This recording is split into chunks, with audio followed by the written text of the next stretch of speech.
1, 2, 3, 4, 5, 6, 7. Good morning, everyone. I'm Dan Garodnick, Chair of the City Planning Commission and Director of the Department of City Planning. Welcome to today's meeting of December the 3rd. For this morning's agenda, we're going to start with a couple of votes before moving to our public hearings. First up, the Commission will vote on 1417 Avenue U in Homecrest, Brooklyn. This mixed-use project would include over 75 new homes, of which around 20 would be permanently income-restricted affordable, as well as ground floor retail. The site is located 1 block from the Q train at Avenue U at Mellett Playground.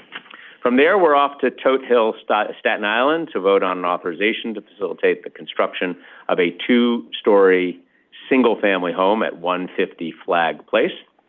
Now, switching gears to the public hearings, we're going to start with an acquisition of office space by the New York City Administration for Children's Services at 1000 and 1040 Dean Street in Crown Heights, Brooklyn. This acquisition would allow the agency to consolidate and relocate from their current spaces at 1274 Bedford Avenue and 2554 Linden Boulevard. The new site would accommodate around 520 city staff. Staying in Brooklyn, the public is invited to testify on a special permit for the Seaside Park and Community Arts Center in Coney Island. This application by the New York City Economic Development Corporation, the New York City Department of Citywide Administrative Services, and Seaside Park, LLC, seeks approval for the ongoing use of the Seaside Park Community Arts Center and create additional public open space for this community. The next hearing is on a proposal by Le Grand Boucherie to facilitate, private cafe use within a part of the through block Galleria Pops, located at 1325 Avenue of the Americas in Midtown Manhattan. Finally, the public is welcome to testify on a mixed-use building at 3301 11th Street in Ravenswood, Queens. The project would create over 250 new homes, of which nearly 80 would be income-restricted affordable. Also would include retail space, not-for-profit space, and warehousing for food distribution for the Catholic Medical Mission Board.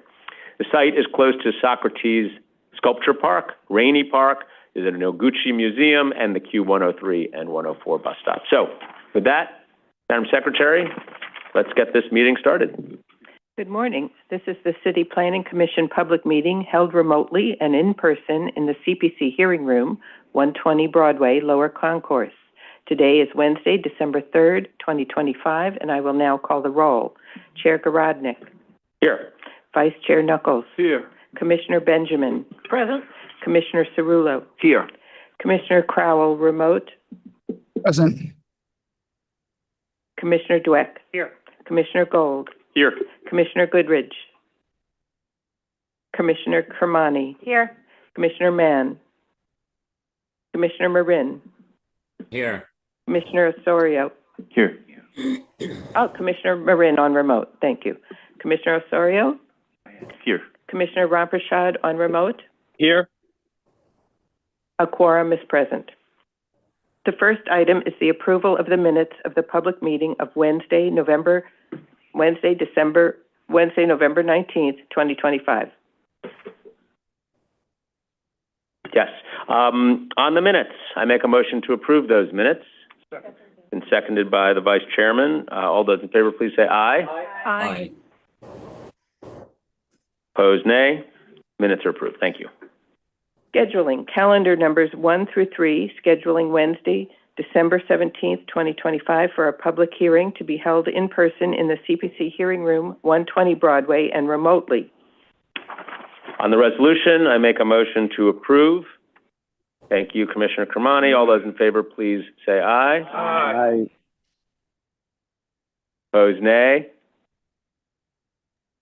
You have to wait for the folks on Zoom. You got to hear them. They're about a half second behind, but it's a fun tradition around here. Thank you. The resolution is adopted. Thank you, everybody. The next part of the calendar is the report section on page 5. Borough of Brooklyn, calendar numbers 4, 5, and 6, 1417 Avenue U rezoning. CD 15, calendar number 4, C250332ZMK, calendar number 5, N25033ZRK, calendar number 6, M250334ALDK, in the matter of an application for a zoning map and zoning text amendments and a modification to a previously approved restrictive declaration concerning 1417 Avenue U rezoning. For favorable reports on calendar numbers 4, 5, and 6, Chair Garodnick. Aye. Vice Chair Knuckles. Yes. Commissioner Benjamin. Aye. Commissioner Cerullo. Yes. Commissioner Crowell. Yes. Commissioner Dweck. Yes. Commissioner Gold. Yes. Commissioner Goodridge. No. Commissioner Kamani. Yes. Commissioner Moran is absent. Yes. Commissioner Marin. Yes. Commissioner Osorio. I vote yes, and I wanted to just very quickly again thank the department for following up on with the applicant on the sustainability measures. However, I want to make a recommendation that we amend the report to both acknowledge what was stated in the memo that we received, but also to memorialize some of the commitments there in terms of sustainability measures and specifically for protection. Thank you. Commissioner Ramprashad. Recused. Thank you.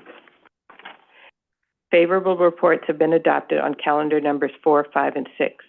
In the Borough of Staten Island, calendar numbers 7 and 8, 150 Flag Place, Community District 2, calendar number 7, N240261ZAR, calendar number 8, N240262ZAR, in the matter of applications for the grant of authorizations concerning 150 Flag Place. For the adoption of calendar numbers 7 and 8, Chair Garodnick. Aye. Vice Chair Knuckles. Yes. Commissioner Benjamin. Aye. Commissioner Cerullo. Yes. Commissioner Crowell. Yes. Commissioner Dweck. Yes. Commissioner Gold. Yes. Commissioner Goodridge is absent. Commissioner Kamani. Yes. Commissioner Mann is absent. Sorry, I just showed up. Oh, you joined. Yeah. I'm sorry. Thank you. Snuck in for the back door. Yes. Yes, thanks.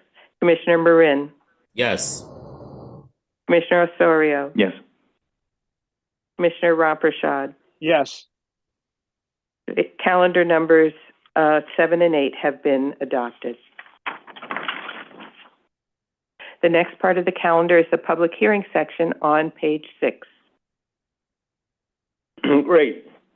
We're going to start with calendar number 9, and I will just remind members of the public that they'll have 3 minutes to present, after which time their microphone will be muted.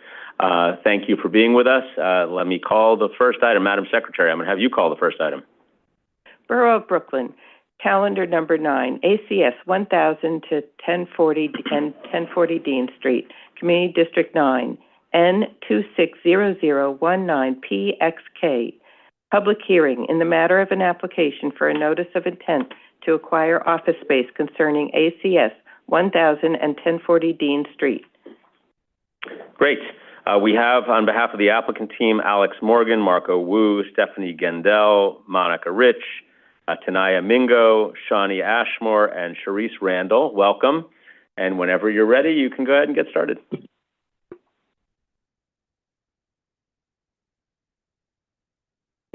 Good morning. My name is Stephanie Gendel. I'm the Deputy Commissioner for External Affairs at the Administration for Children's Services. And as you heard, I'm joined with my colleagues from DCAS, as well as my colleagues from ACS from our DCP, the Division of Child Protection, and Administration. We're pleased to present our proposal to acquire new office space at 1000 Dean Street in Brooklyn. We are seeking approximately 105,000 square feet of office space at 1000 Dean Street, and 920 square feet of parking space at 1040 Dean Street. ACS is responsible for the safety and well-being of New York City's children and families. We provide child welfare, juvenile justice, and other family support services. This site is for our Brooklyn East Borough Office of the Division of Child Protection, which investigates allegations of abuse and neglect and connects families to services and supports to keep children safe. Our Brooklyn East office responds to about 6,500 reports of child abuse and maltreatment each year. This space would be for about 520 staff and approximately 250 to 280 visitors each month. Brooklyn East hours of operation are 8 a.m. to 7 p.m. Monday through Friday. 1000 Dean Street is in Community District 8. There are currently 2 borough offices in Brooklyn divided into Brooklyn West and Brooklyn East. Brooklyn West is at 12 Metrotech. Brooklyn East is currently at 1274 Bedford and 2554 Linden Boulevard. The new office would consolidate Bedford and Linden into one more modernized location that would better serve children and families and also support our staff. This slide shows our current Brooklyn East offices that would be consolidated into 1000 Dean Street. At 1000 Dean Street, ACS would occupy some of the first and the second through fourth floors. The location is easily accessible by public transportation for both the families and our staff. There are several subway stations, the Franklin Avenue Shuttle, bus routes, and the Long Island Railroad station. This slide shows pictures of what the amenities for families would look like, including an appropriate size reception area, a children's playroom, a nurse and exam room for medical treatment, a pantry and boutique for food and clothing, family meeting rooms, a lactation room, and separate family restrooms with changing tables. This slide shows pictures of what the amenities for staff would look like, more modern workstations, adequate conference rooms for meetings and trainings. Thank you. We'd be happy to take questions. Great. Thank you very much. Commissioner Gold. One quick one. How much space are we replacing? So the current footprint is what versus, obviously we know what the new one is. Do you know the approximate size of Linden and Bedford? We'll have to get back to you. If you can, I guess, though, as you've looked, I mean, we're basically accommodating the same number of heads. Do we think it's more? Do we think it's less? There's significantly more space for conference rooms. We've changed the way we do our work to do a lot of more family team meetings since our original sites that were created. So there's definitely more space for family meetings. But in terms of the square footage, I'd have to get back to you. Right. Yeah, so on that point, if you can, I mean, I guess essentially what we're looking at is presumably, as I think we all know, everyone's become more efficient, and the use of space today isn't, what it used to be with all the big offices. So we'd be just curious how we're thinking about that footprint-wise. But we're basically, I mean, I guess asked another way, we're looking at the same number of desks? Correct. It's the same number of staff. Got it. Yes. Got it. So, okay. All right, perfect. If you can, thank you. Thank you, Commissioner. Commissioner Osorio. Thank you, Chair. Thanks so much for the presentation, and thank you so much for your work. I think that your agency deserves the best location ever. Thank you. I have 2 questions. The first question is for you. The second question is for DCAS. Where do your clients come from? Where do they live, more or less? Who would be using this facility? Yes, so we, as ACS serves families citywide, but in Brooklyn we have 2 offices, Brooklyn East and Brooklyn West, and it might help to look at the map actually. So the ones that are in light pink are where the families would come from who would come to these 2 offices, if that's helpful on the map. So, but they're all from Brooklyn, and we have approximately 6,500 families a year from Brooklyn, from Brooklyn East. Yeah, thank you. And the reason why I asked the question is I wonder, whether, what's the best, most strategic location from your point of view in terms of distributing kind of like your facilities. But so we do have the other Brooklyn West office at Metrotech. Our goal is obviously to meet the needs of all the families from Brooklyn and also for our staff. A good amount of the work is actually our staff going to the families' homes. And so being near public transportation is really important. And also, being able to get to homes efficiently and quickly. Families do come in for meetings, but most of the work actually is in their homes. Thank you. That's very useful. And so my question for DCAS is, can you give us a little bit more information just to understand what other alternatives were researched and what was the rationale for picking this one specifically? I can share some of that if that's helpful. Is DCAS? They should be on the line, but Yeah, we were part of the visit. Oh, hi. Okay, great. Thank you. This is Alex Morgan. I'm the acting director of leasing here at DCAS. I took over this project in June of 2024. I do have a list of locations that we visited starting in 2021, which I will read now. In 2021, we visited 111 Livingston Street, and the reason the site was not suitable was because of roof leaks and not enough space available. In 2021, we visited 625 Fulton Street. The site had not built yet, and the schedule was in question. We also visited Pier Point Plaza, and there was not enough space available. 2022, we visited 6201 15th Avenue. The reason for rejection was limited subway service locations. East-west transportation is poor. In 2022 and 24, we visited 1 Metrotech -351J Street. It was a good location, but it was too expensive.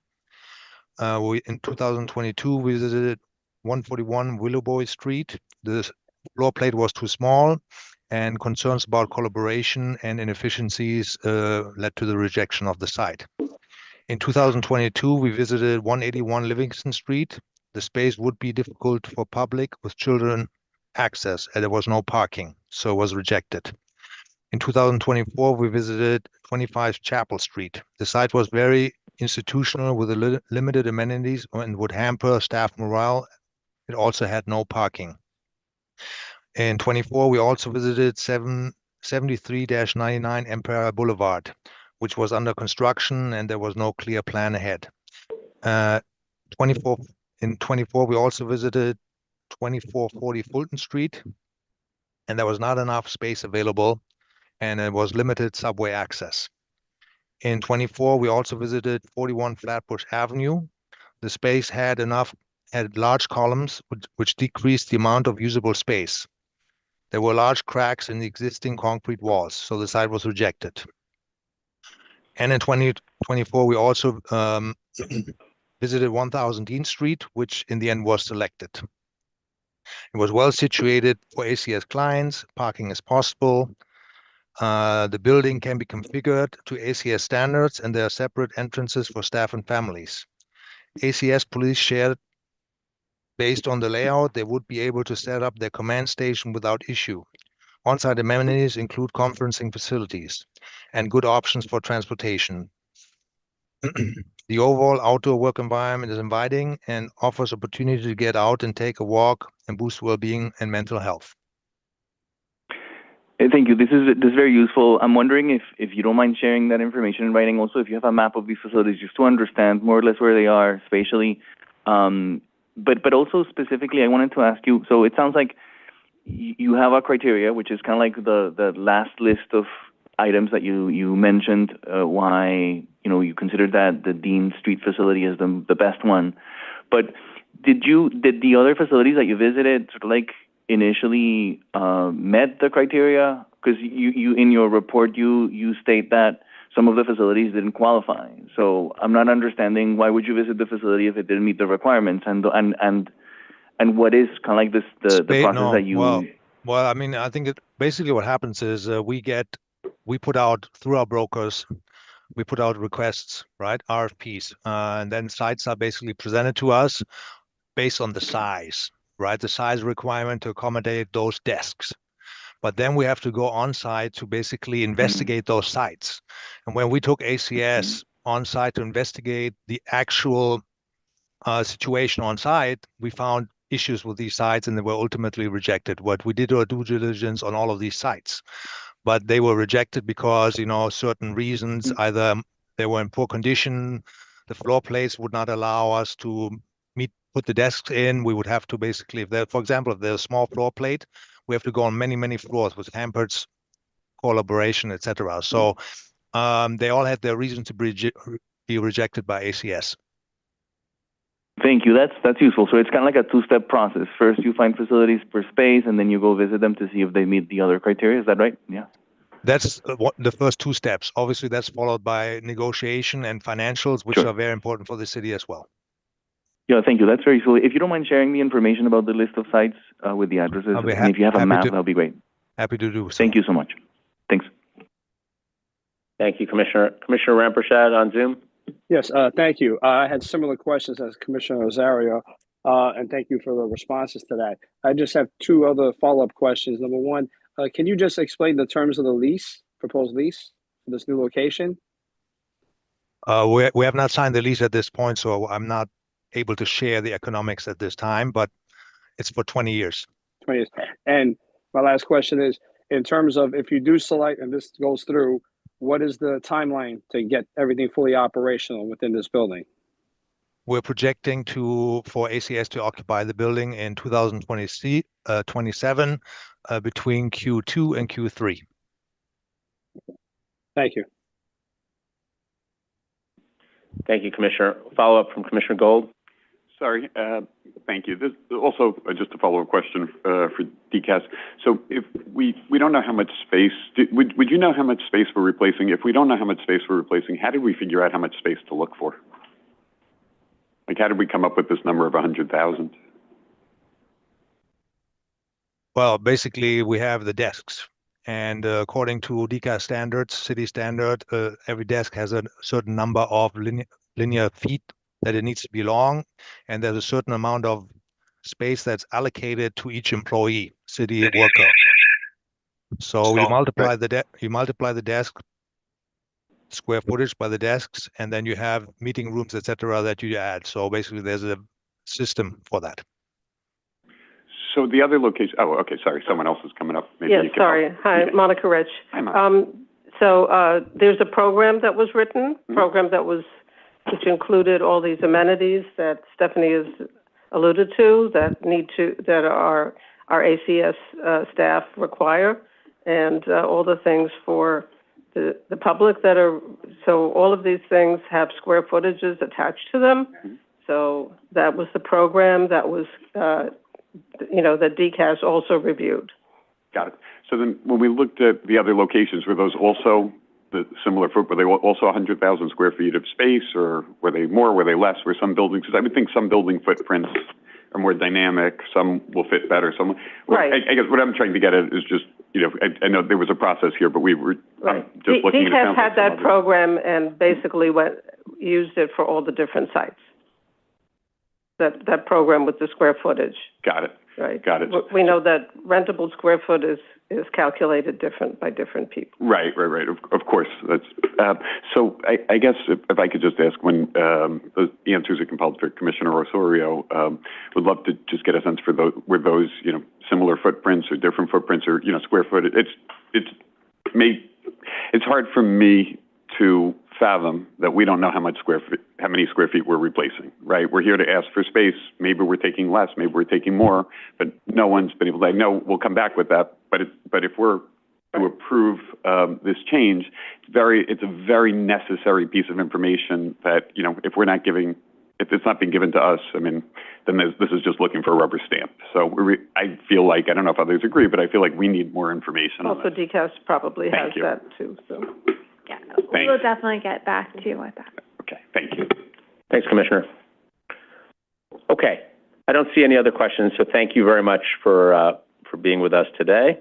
I also don't see members of the public who wish to be heard on this item, so I will close the hearing on calendar 9, the ACS 1000 to 1034 Dean Street acquisition proposal, and we will move on to the next item for today.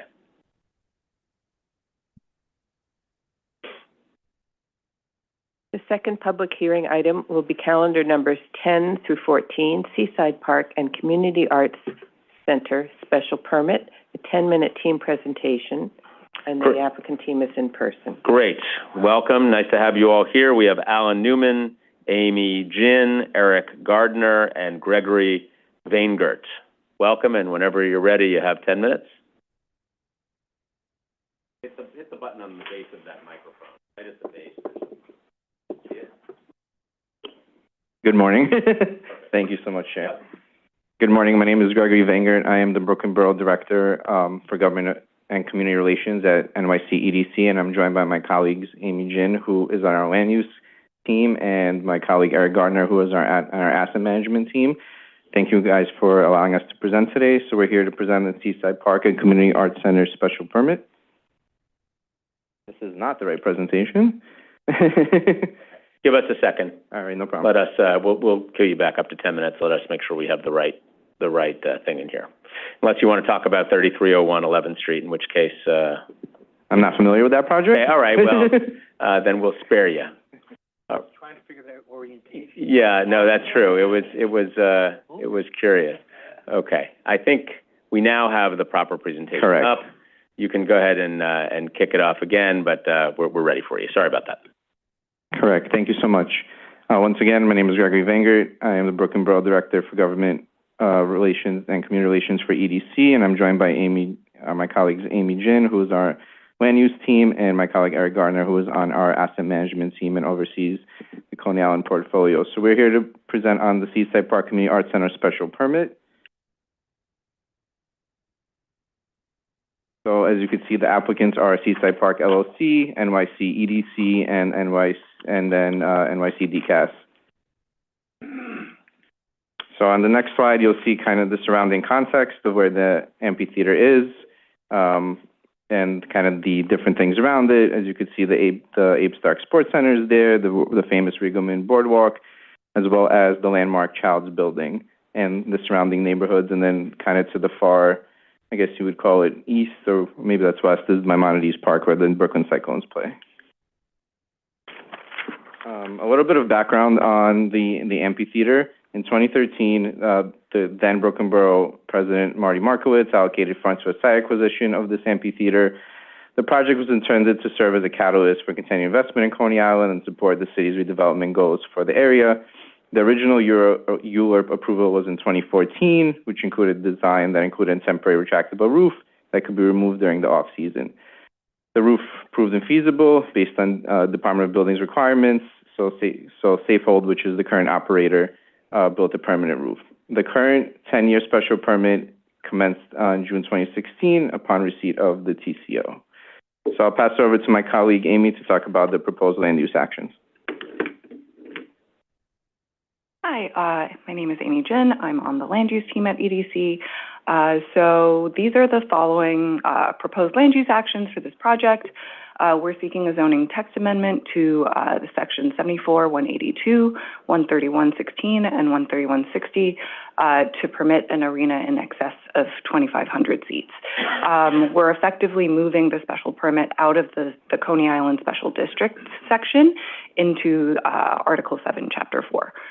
Which is where most of the other arena special permits live. We are seeking a special permit pursuant to 74-182 to allow an arena with a maximum of 6,000 seats with waivers to signage, parking, and loading requirements. We're seeking an acquisition by DCAS for a portion of Lot 123 for the expansion of the project area. So Lot 123 is that little triangle to the top right here. It is adjacent to the landmark Childs Building, and we can talk more about why we're seeking this. We are also seeking a disposition of city-owned property for the entire site, so everything outlined here on the site plan. And that disposition would be restricted to the conditions of the proposed special permit to facilitate the continued use and operation of the complex for 10 years. We are seeking, I know during pre-hearing there were questions about the duration of the special permit. We are seeking 10 years and 6 months. To be specific, we would like the special permit to expire at the end of a calendar year. And my colleague Eric can speak more to why that is. And then lastly, we're seeking a disposition of just the Child Building and its adjacent open space area. So that's Lot 123 to the right of the site plan, as well as the part of Lot 130 and 123.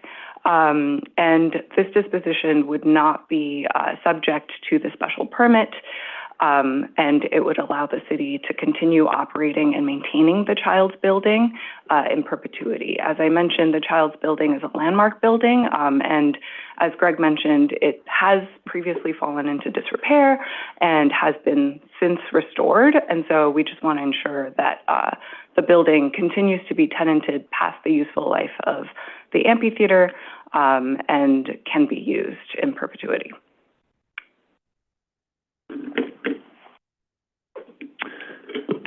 Hi, good morning. My name is Eric Gardner. I'm on EDC's asset management team.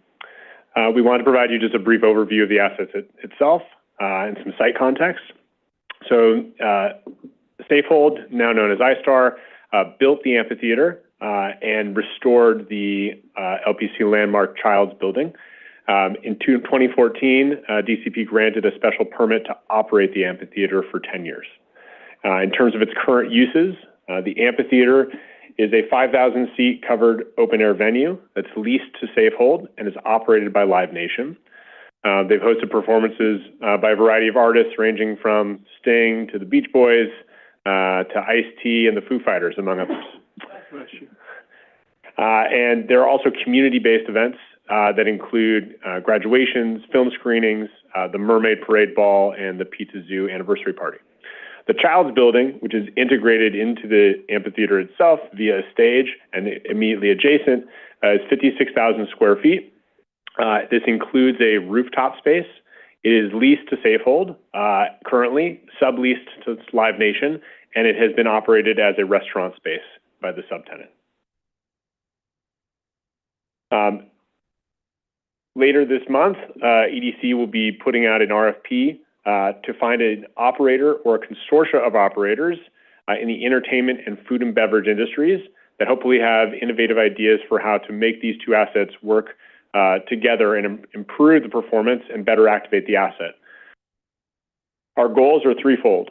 One, we want to drive as much foot traffic down to the west side of the boardwalk as possible, in line with the broader Coney West vision for the benefit of both locals and visitors alike. We want the asset to continue to improve how it functions, especially how it serves the community, and we'd like to maintain and expand the amphitheater's status as a very unique New York City entertainment venue. We plan on releasing the RFP later this month and anticipate on selecting a winner in the spring of next year. I'll just note that part of the pre-RFP process has been heavy engagement with the local community as to how we can make sure the asset continues to serve it. And you'll note that the CB13 voted to approve with some conditions that encouraged additional community participation. The RFP that will come out later this month, we plan to incorporate the following because of that direct feedback. We'll include a local hiring priority. We'll include a requirement for free community concerts, ensuring venue availability for local arts organizations, and that it can be continued to use for local graduations.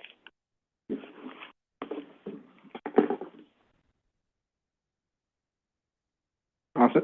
Thank you, Eric.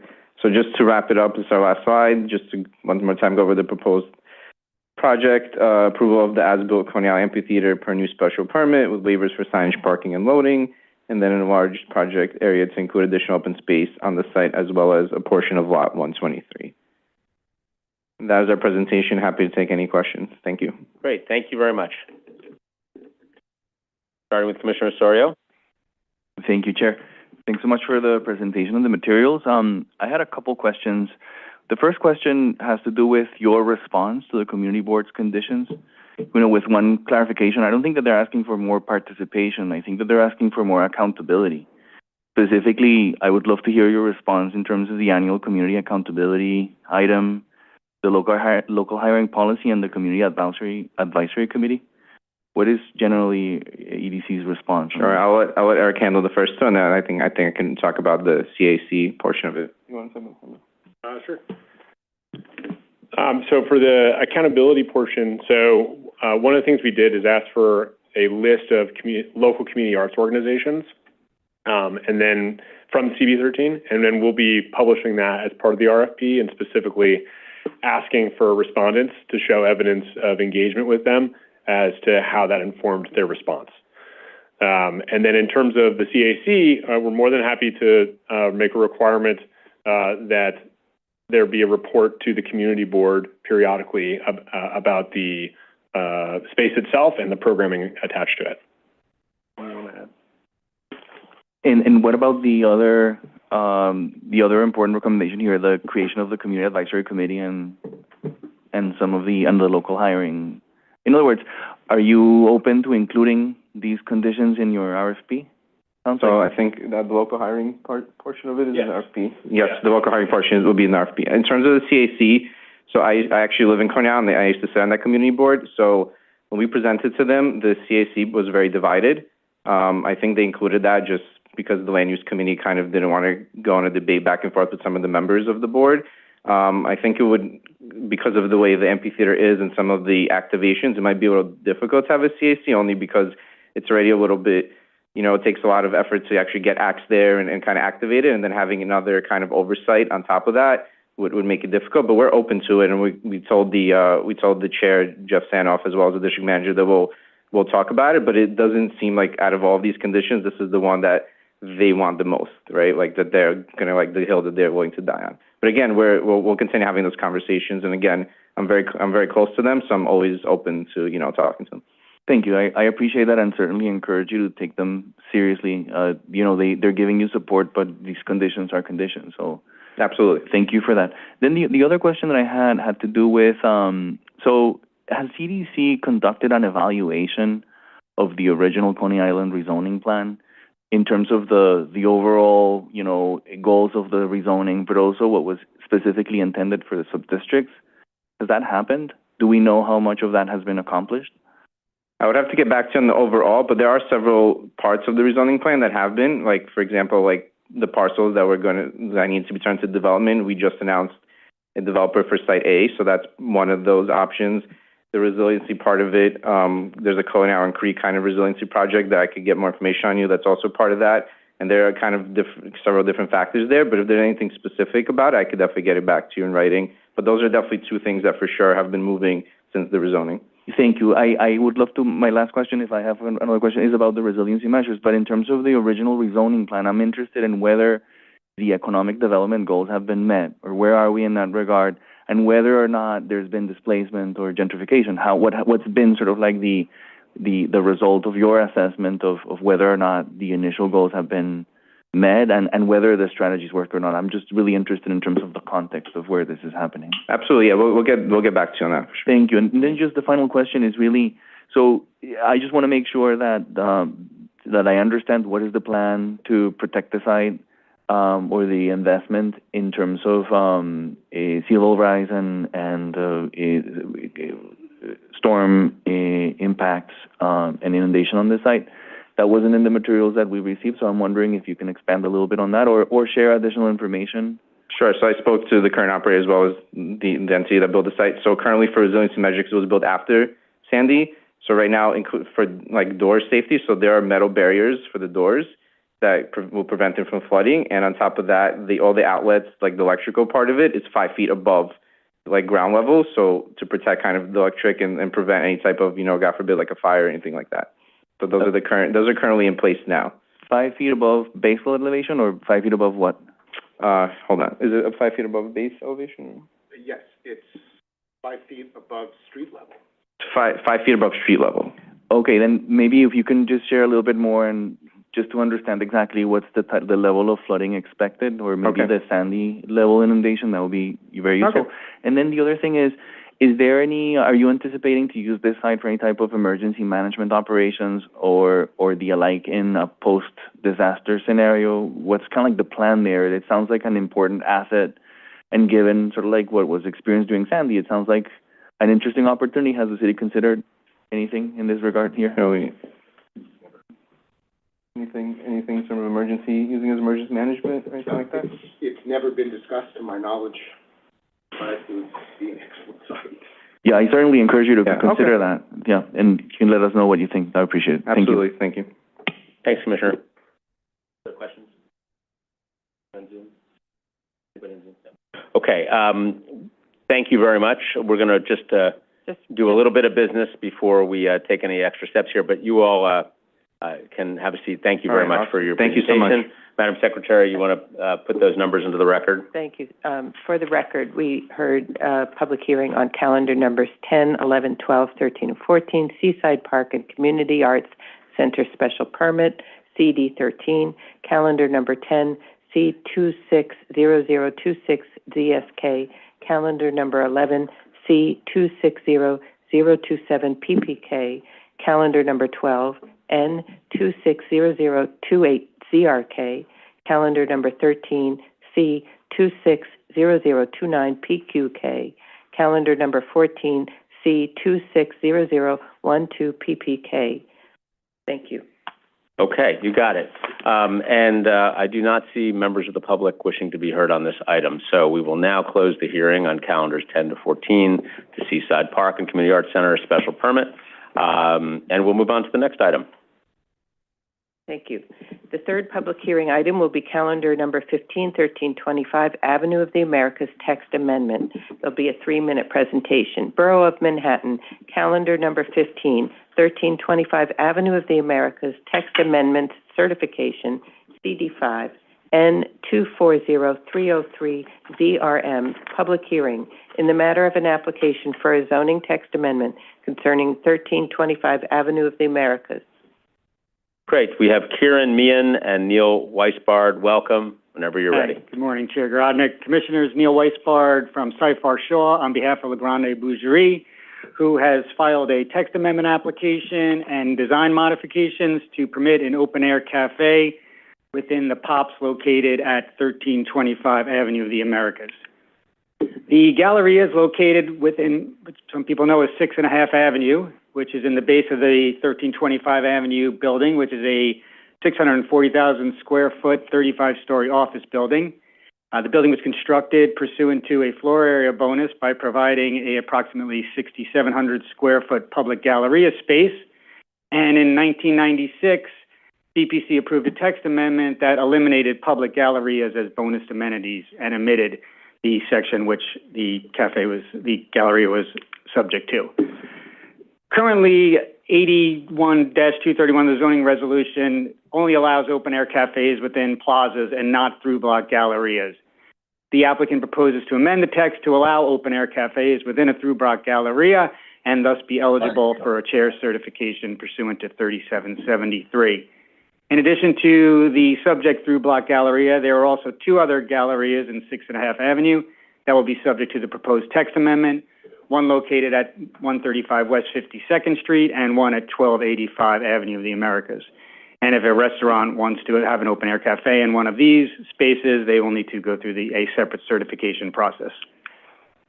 The proposed actions will permit open-air cafes totaling 1,077.5 square feet with a total of 57 tables and 114 chairs adjacent to LeGrande Bougerie and the Kaiseki Room sushi restaurant.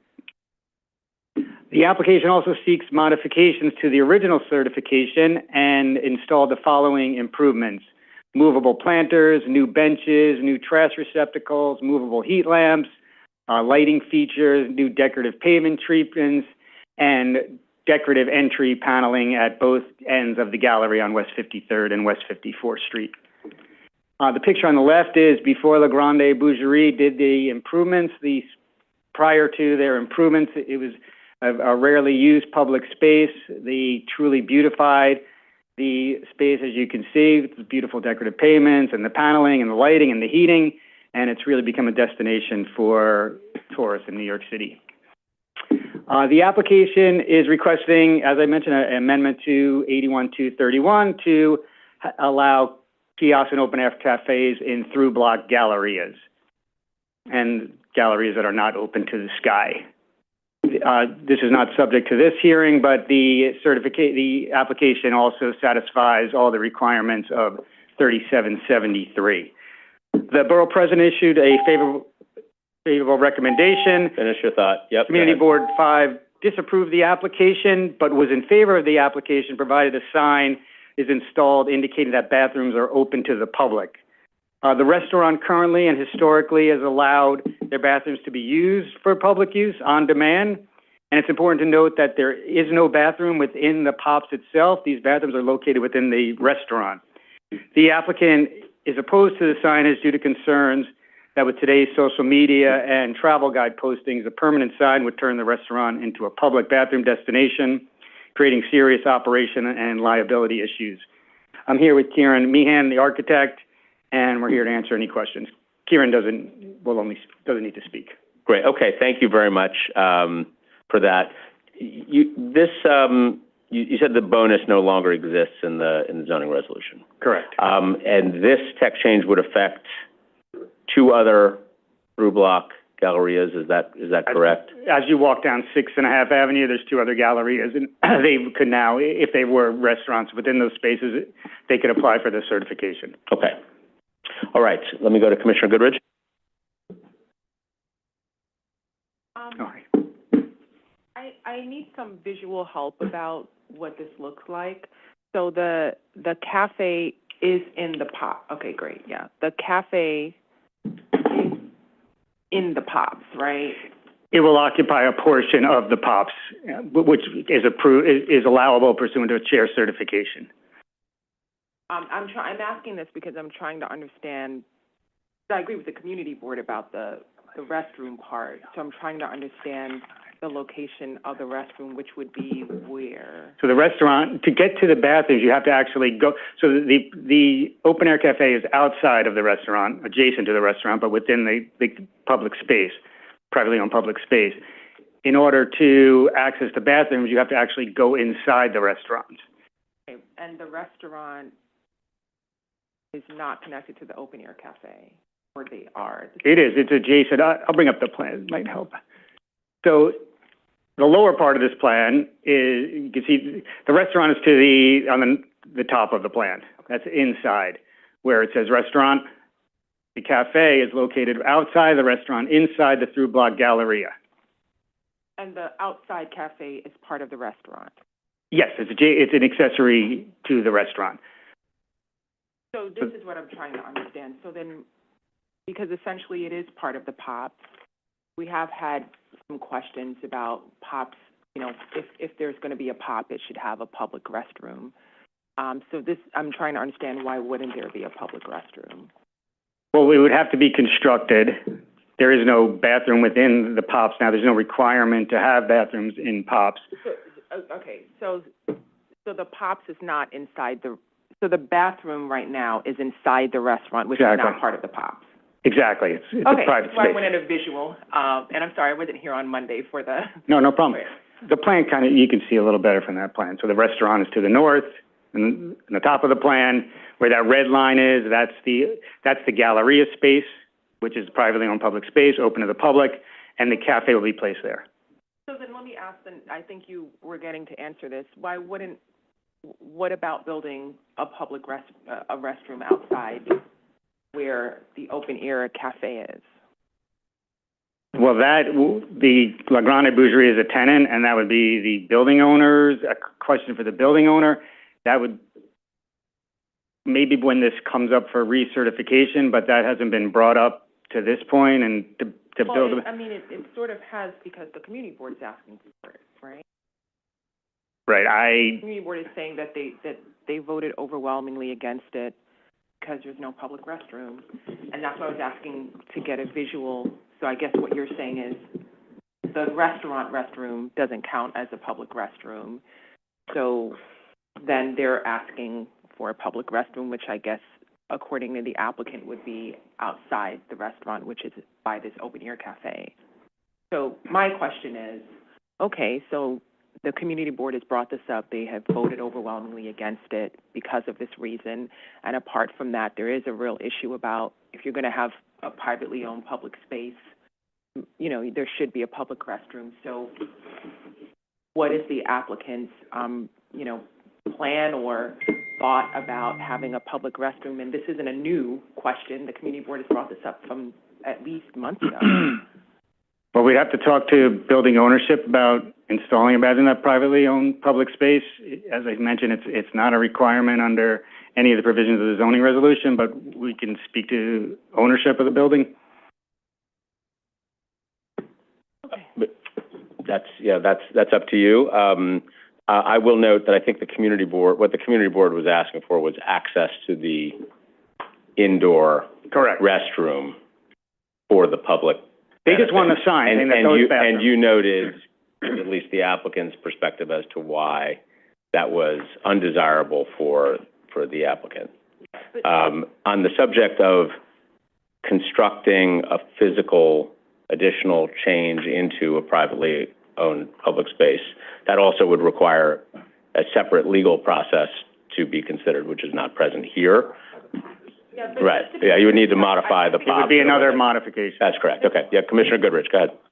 just to be clear, because I think I was pretty clear, but if I wasn't, I can also just repeat it. But what I was saying is, the private restroom indoors, like you're saying, is not open to the public. It is open to the public on demand. The community board wants But a permanent sign installed. We have signs. And then we have those liability concerns. So then I was asking if, the community board wants this, that's not really gonna be available. Then I was asking, well, if that's not happening, then what about a restroom in the POP? So that's what I was asking. Yeah, we heard you. I heard that clearly. I think the applicant heard you too. Okay, Commissioner Osorio? Thank you, Chair. Thanks so much for addressing our questions. As you probably heard from the review session, I am also interested in your response on the bathroom issue.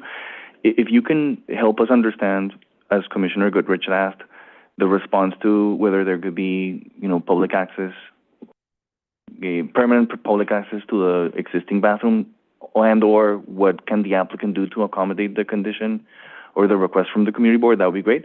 But also, to the chair's point, if you can help us understand also what are the constraints of not creating that other bathroom, just so that we can understand the legal, the physical, the economic constraints. It would be great, just because this is something that is a recurring, conversation here, and so it would be great to just understand what's possible from your end and what are the constraints from your end, so we can understand them.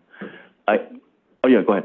Well, the major constraint is that it would be a completely new application to install the bathrooms. It would be another design modification and going through the entire process again.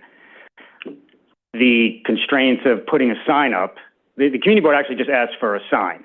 And as I mentioned, the restaurant currently and historically has allowed their bathrooms to be used by the public on demand. If someone asks for it, you can go into the bathroom. We're just concerned that if a permanent sign is put in the POP saying bathroom open for public use, people take pictures of that, it's posted on social media, and suddenly it's a public bathroom destination. And now everyone's coming into the restaurant, and you could have lines like you do at Bryant Park bathroom.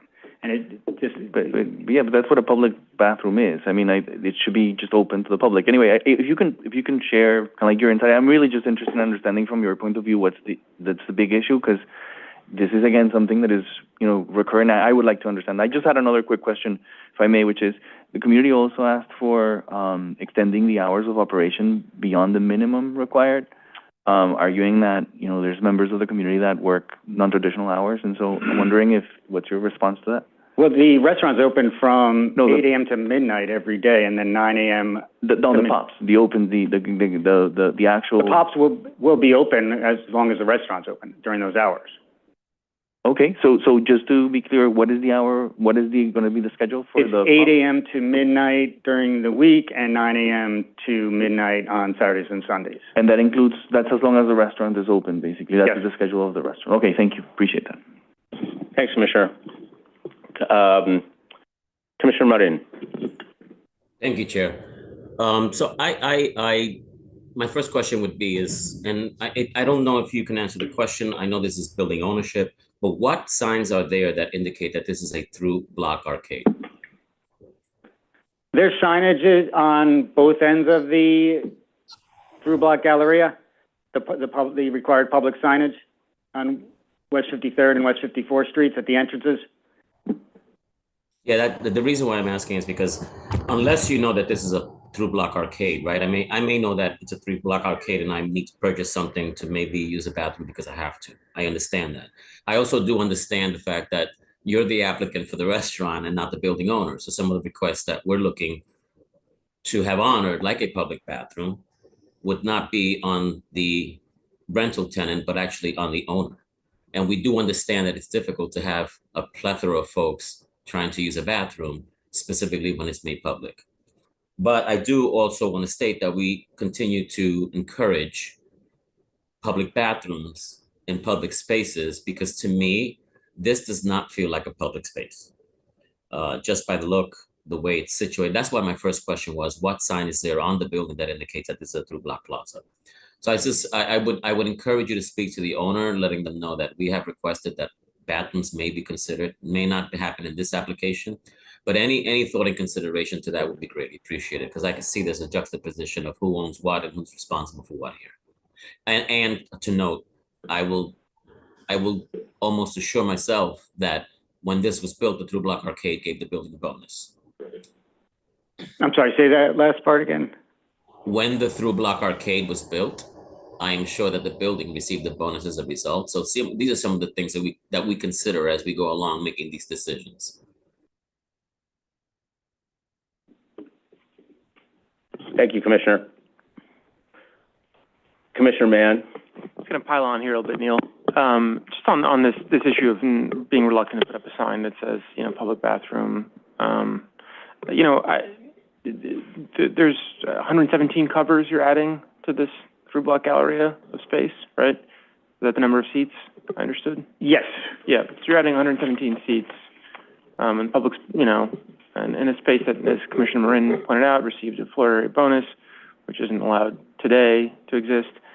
I don't think it's unreasonable for the restaurant to really think about a sign that says, bathroom open to the public.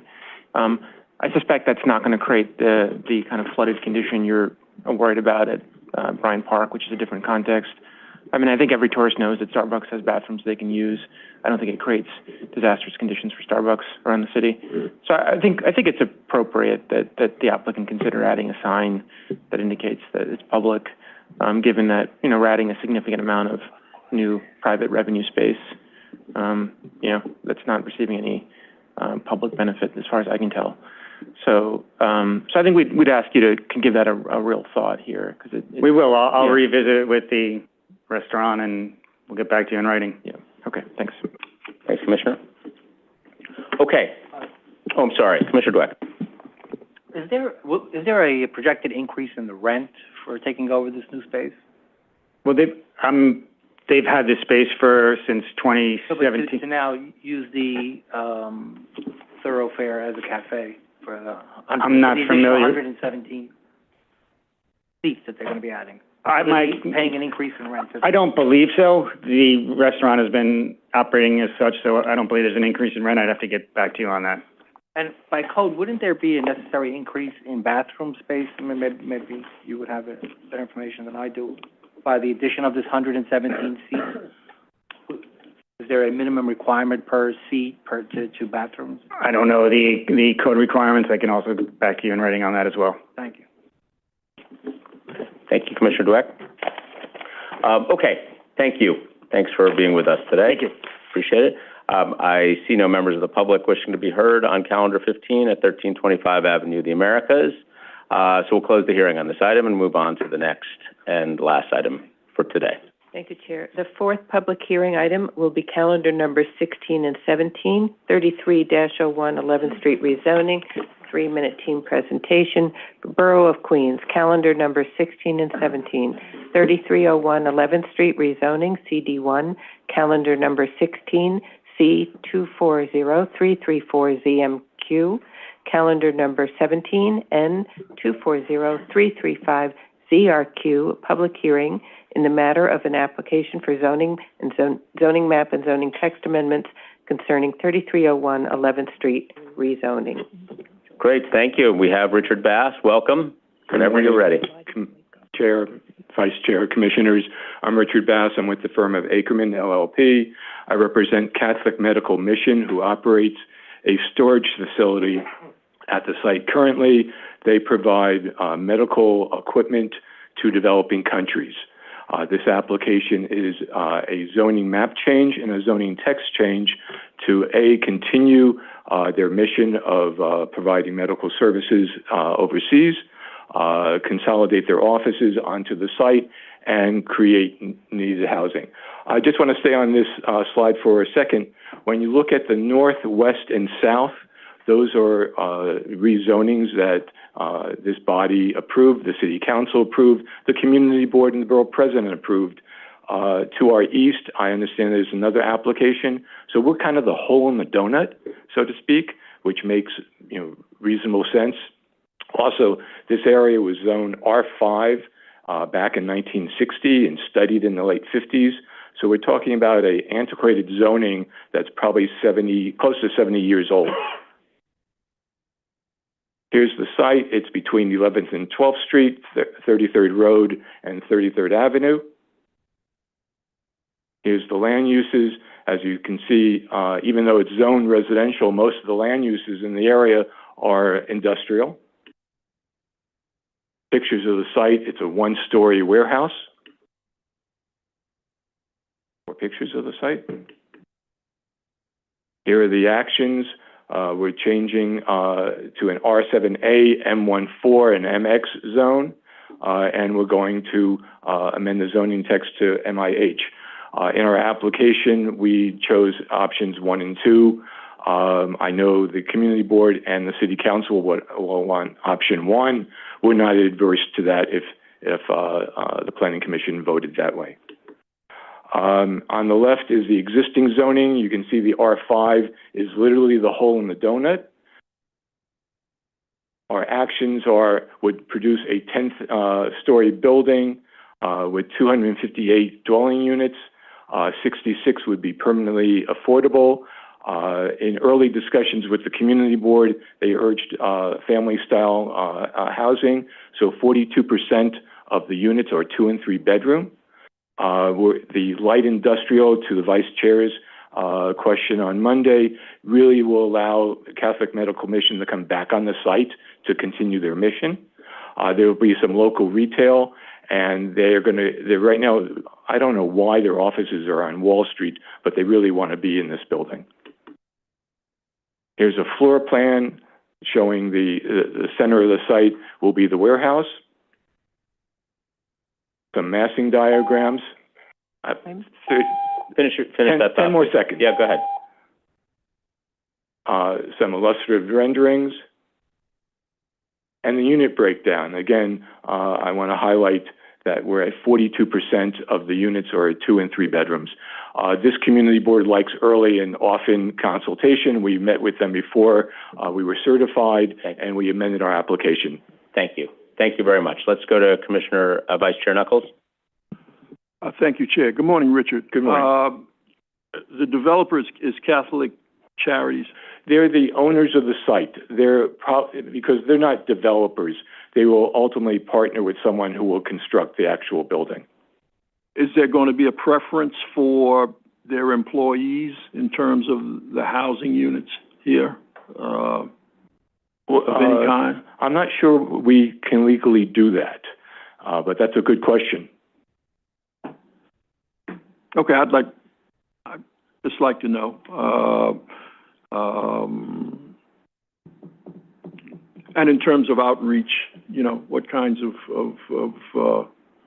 outreach are you going to do to the community to ensure what I assume would be the community board's preference, that there be as much access to these units as is?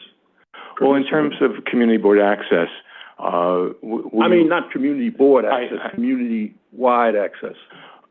We will advertise in the community. We're across the street from Ravendale houses.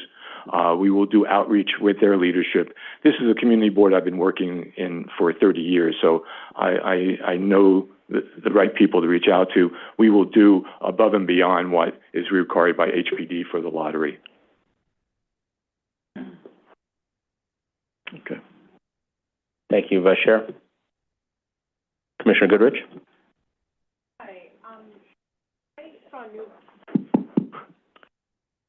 I wanted to ask about the community board. It seems like they were split, but they ended up voting against it. I read a news article about it as well, and one of the big parts about it was, one was about affordability. They didn't think that it had enough deep affordability. Could you address that? Again, I've done many applications before this community board, and they seem to be questioning the AMI levels that are established by the federal government that HPD provides to us. So the dollar amounts on this chart are not ones that we created or invented. This is what's prescribed. There was a lot of confusion at that community board meeting on affordability. Again, they approved the 3 projects around us with these same or similar AMI levels, and they had no issues with that. On the night of the hearing, they seemed to focus on that the AMI levels were inadequate. Again, that's something that we as the applicant don't have control over. So I think what they were talking about was in the levels themselves, like, for example, if the income under 30% is too high, I think what they were talking about is allocated amounts that were for extremely low income or low income. So, well, again, the chart that I have on the board, we're right now looking at 40% of the units at 40% AMI. So we try, before they raised that question at the community board, we had, this is our focus in terms of having a deeper affordability. You know, again, you're allowed up to 3 income levels. So we try to skew it to the lower income levels. Again, not to demean the community board, but there was some real confusion, and it was from some of the new members who didn't really understand AMI, didn't understand the rezoning project. They criticized the traffic related to the Costco, which has nothing to do with this project. And again, as you saw, I've done, I think, 6 rezoning applications in this community board. When the Astoria rezoning north of Broadway went through, John Young, who was the planning director of Queens at that time, promised that they would come back and rezone south of Broadway. That didn't happen, so we're now coming back and doing block by block by block rezonings. So we're ultimately doing an area-wide rezoning kind of piecemeal. But what we presented was not much different than what they had previously approved, but they were split my night. Again, I've been doing this a really long time. I was a little surprised by the community board's vote. one last question. You touched on this, but I just wanted to clarify. This is another thing they brought up. They didn't want any studios at all, or at least they said there should be more family-sized units. And I just wanted, I was looking for actually a mix of, oh, there it is. I don't think they read my application, because 42% for 2s and 3s is higher than they normally get to see. So the Queensboro president also put. We can't hear you. And they just parroted the community board. I spoke with the Queensboro president. Again, I'm not shy. I question why they did that when the application had 42% 2s and 3s, and their answer was, "Oh, you addressed our concern." Okay. I asked them to resubmit, but what do I want? Thank you so much. Thank you, Commissioner. Commissioner Osorio? Thank you, Chair. Thanks so much for your presentation and for addressing our questions. Just to make sure I understood, so the reason why we see, well, you've stated that you are already addressing some of the conditions that have been expressed in terms of the mix of the units, and you said also on the record that you're considering if the CPC approves and you can move forward, you would consider MIH option 1. Is that correct? Yeah, actually, if you look at the chart, this is option 1. So yes. So I'm trying to understand, why are they asking for that? So this is, the comments are maybe before, prior to, or help us understand a little bit, this. Again, this connection. I think there was a lot of confusion at that community board hearing. At the pre-certification meeting, these were our numbers. At the post-certification meeting, these were our numbers. There was a real disconnect between what was being said and what we were presenting. Fair enough. Just to clarify for the record, option 1 is on the table. My client is perfectly fine with option 1. Thank you. And then the other question that I have is, given the location of the project within the 100-year floodplain, can you explain a little bit, sort of like, what are you doing to anticipate that, to mitigate that? Well, obviously the code requirements have drastically improved, and probably will be improved by the time, further improved by the time we build. So the ground floor will be waterproofed. We've put very little residential activity on the ground floor. We have the warehouse, we have retail, and we have the loading berth. So yes, Can you provide some of that kind of like in writing so we can see from a technical point of view? I'll work with the architect and provide some additional information. Thank you. And just a really quick question. What is the plan to relocate the warehouse while this is being built? What are your plans? That's a really good question because I asked that practical question myself. They said they would temporarily relocate to New Jersey where they have, relationships, but they want to come back to Queens because that's where their employees work. They don't want to move to New Jersey. Yeah, if you can follow up on that, I also encourage them to stay. It sounds like, Well, that's the whole point of this application, why we're doing an MX. Yeah, thank you. You're welcome. Thank you. Thanks, Commissioner. Commissioner Rampersad? Actually, my question was already asked. It was about the unit breakdown. What was it initially and what it is now? But everything's been answered for me, so I'm good. Thank you. Okay, great. Thank you. Any other questions? Okay. Thank you very much. Thank you. Good seeing you all. Happy holidays. You too. This hearing, seeing no members of the public wishing to be heard, is now closed. Calendar 16 and 17, 3301 11th Street. Madam Secretary, turning to you. Yes, one matter of a correction. Commissioner Crowell, you asked to correct, yes. to recuse. 1417 Avenue U. I apologize about that. Okay, we'll mark you as recused. Thank you. Thank you. Okay. Recused on Avenue U. Madam Secretary, any other items of business on today's agenda? No, Chair Karadnick. There is no other business before the Commission for the public meeting, but I do have some public information to share. For those of you who are unable to or did not wish to testify, you can submit written testimony online through DCP's website or by mailing your comments to the City Planning Commission, Calendar Information Office, 120 Broadway, 31st floor, New York, New York, 10271. Terrific. And with that, my appreciation to members of the Commission, both here and on Zoom, for members of the public who are here with us, the applicants, and with that, we are adjourned. Thank you. Time 11:12.